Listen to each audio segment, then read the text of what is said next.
Hello children, today we will start our new chapter division. So children, open your book number 3, page number 2. Division. You have already done division in your previous classes. Yes or not children? Yes. So today again we are going to start the same chapter division.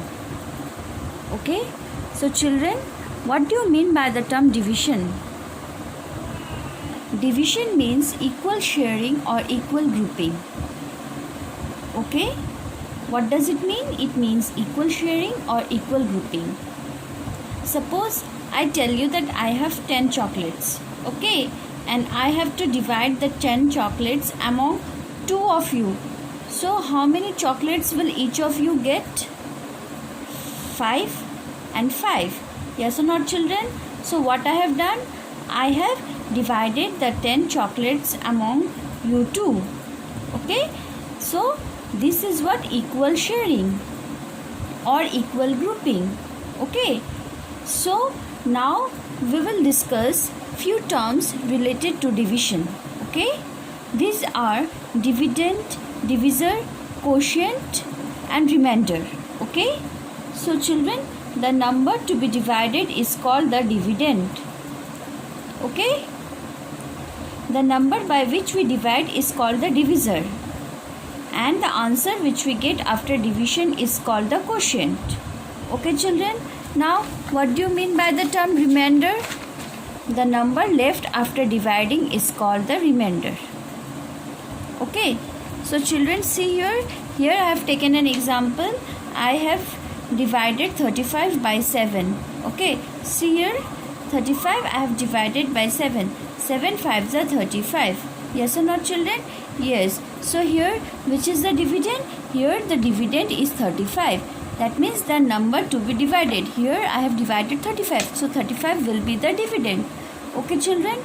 Divisor is what? Divisor is 7. Divisor means what? The number by which we divide.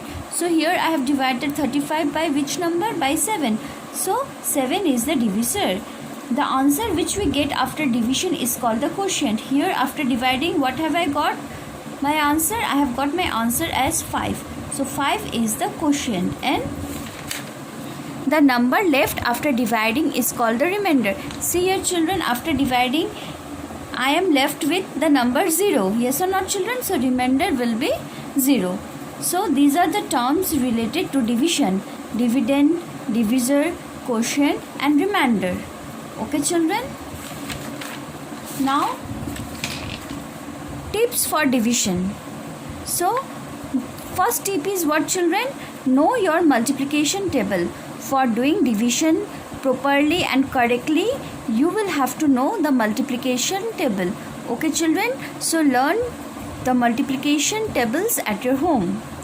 Okay? Next tip is what? If the first digit of the dividend is less than the divisor, then take the first 2 digits together. If this is also less than the divisor, take the first 3 digits as dividend and so on. Okay children? See here.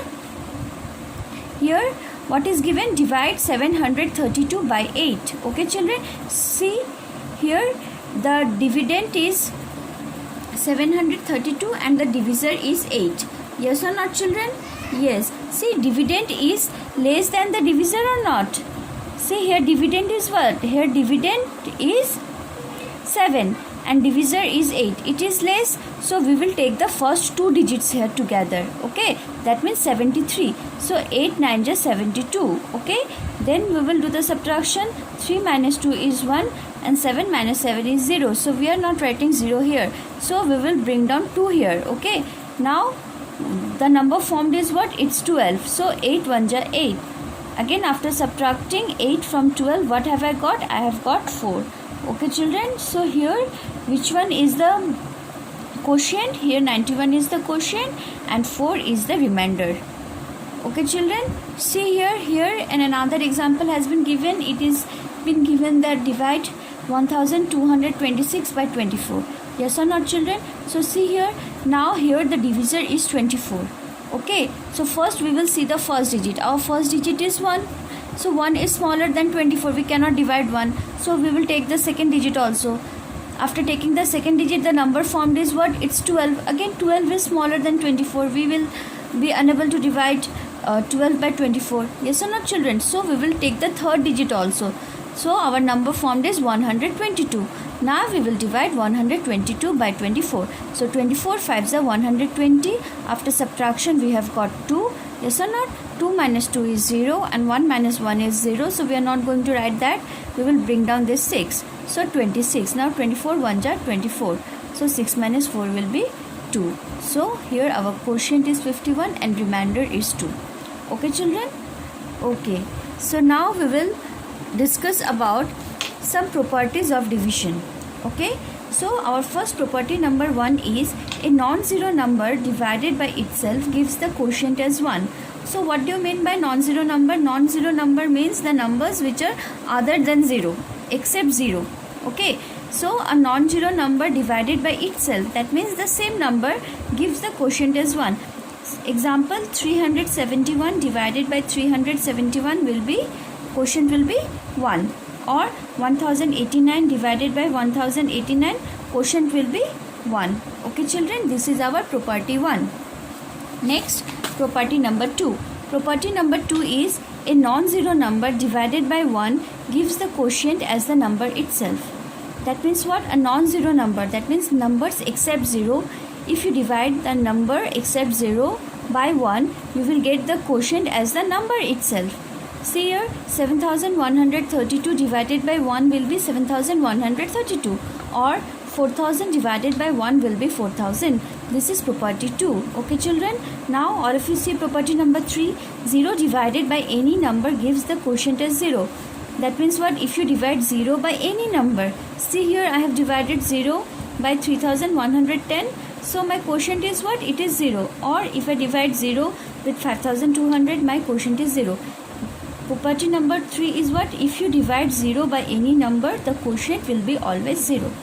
Okay, children? Now our next property, property number 4. Division and multiplication are related. Okay? Every multiplication fact has two division facts. See here, division and multiplication are related to each other. Okay, children? And every multiplication fact has two division facts. See here I have written a multiplication fact. 5 multiplied by 6 is 30. Okay, children?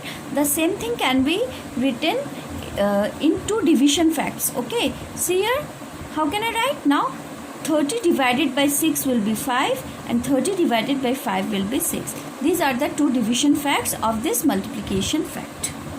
Okay, children, so you will have to remember these properties, learn these properties at your home. Okay, so now we can start our exercise 5.1. Okay, children, so all of you open page number 6 of your book. Okay, so we will start with question number 1. Our question number 1 is what? Write the division facts for each multiplication fact given below. So children, in question number 1, few multiplication facts have been given. Okay, and you have to write the division facts for each multiplication fact. So children, you know, for each multiplication fact how many division facts can be written? 2. Yes or not? So now we will write 2 division facts for each multiplication fact. Okay, children? So see here, question number A. 9 multiplied by 8 is 72. Yes or not? This is the multiplication fact. Now the same thing I can write in division facts. How? 72 divided by 8 is 9 and 72 divided by 9 is 8. Okay, children? Now number D. Number D is what? 12 multiplied by 6 is 72. Okay, this is a multiplication fact. Now the same thing I will write in division facts. How? 72 divided by 6 is 12 or 72 divided by 12 is 6. Okay, children? Now number G. 15 multiplied by 5 is 75. Okay, this is the multiplication fact. Now the same thing I will write in division facts. Okay, see here, 75 divided by 15 is 5 and 75 divided by 5 is 15. In this way, the division facts for each multiplication fact can be done. Okay, children? Question number 2, we will start in our next exercise. All of you revise these things at your home. Okay? Till then, take care. Bye.